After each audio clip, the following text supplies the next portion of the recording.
There's a chart I saw recently that I can't get out of my head. A Harvard business professor and economist asked more than 5,000 Americans how they thought wealth was distributed in the United States. This is what they said they thought it was.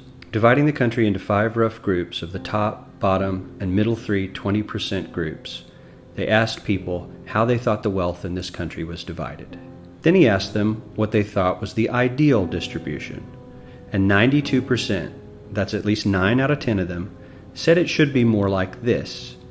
In other words, more equitable than they think it is. Now that fact is telling, admittedly, the notion that most Americans know that the system is already skewed unfairly.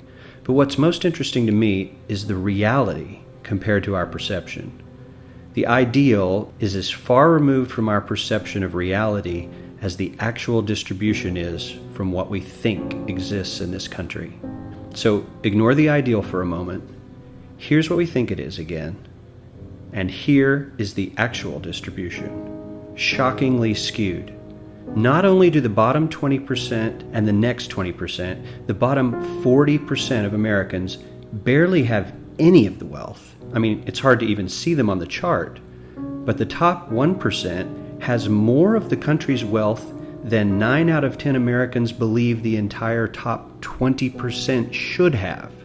Mind-blowing. But let's look at it another way, because I find this chart kind of difficult to wrap my head around. Instead, let's reduce the 311 million Americans to just a representative 100 people. Make it simple. Here they are: teachers, coaches, firefighters, construction workers, engineers, doctors, lawyers, some investment bankers, a CEO, maybe a celebrity or two. Now let's line them up according to their wealth. Poorest people on the left, wealthiest on the right, just a steady row of folks based on their net worth. We'll color code them like we did before based on which 20% quintile they fall into.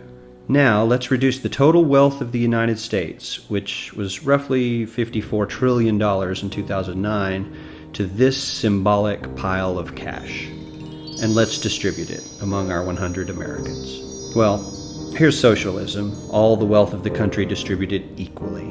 We all know that won't work. We need to encourage people to work and work hard to achieve that good old American dream and keep our country moving forward. So, here's that ideal we asked everyone about. Something like this curve. This isn't too bad. We've got some incentive, as the wealthiest folks are now about 10 to 20 times better off than the poorest Americans. But hey, even the poor folks aren't actually poor, since the poverty line has stayed almost entirely off the chart. We have a super healthy middle class with a smooth transition into wealth. And yes, Republicans and Democrats alike chose this curve. 9 out of 10 people, 92%, said this was a nice, ideal distribution of America's wealth. But let's move on. This is what people think America's wealth distribution actually looks like. Not as equitable, clearly, but for me, even this still looks pretty great. Yes, the poorest 20 to 30% are starting to suffer quite a lot compared to the ideal, and the middle class is certainly struggling more than they were, while the rich and wealthy are making roughly 100 times that of the poorest Americans and about 10 times that of the still healthy middle class. Sadly, this isn't even close to the reality. Here is the actual distribution of wealth in America. The poorest Americans don't even register. They're down to pocket change, and the middle class is barely distinguishable from the poor. In fact, even the rich between the top 10 and 20 percentile are worse off. Only the top 10% are better off. And how much better off? So much better off that the top 2 to 5% are actually off the chart at this scale.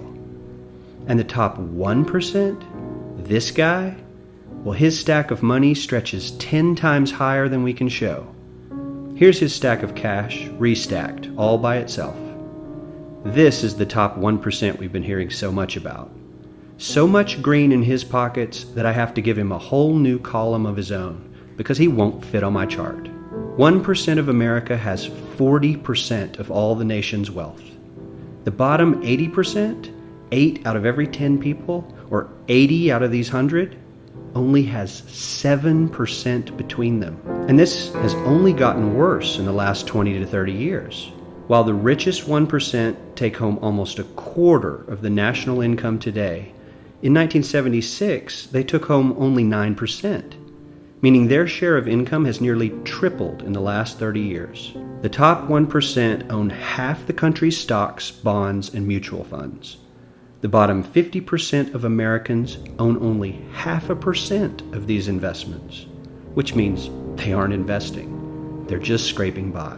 I'm sure many of these wealthy people have worked very hard for their money, but do you really believe that the CEO is working 380 times harder than his average employee? Not his lowest paid employee, not the janitor, but the average earner in his company. The average worker needs to work more than a month to earn what the CEO makes in 1 hour.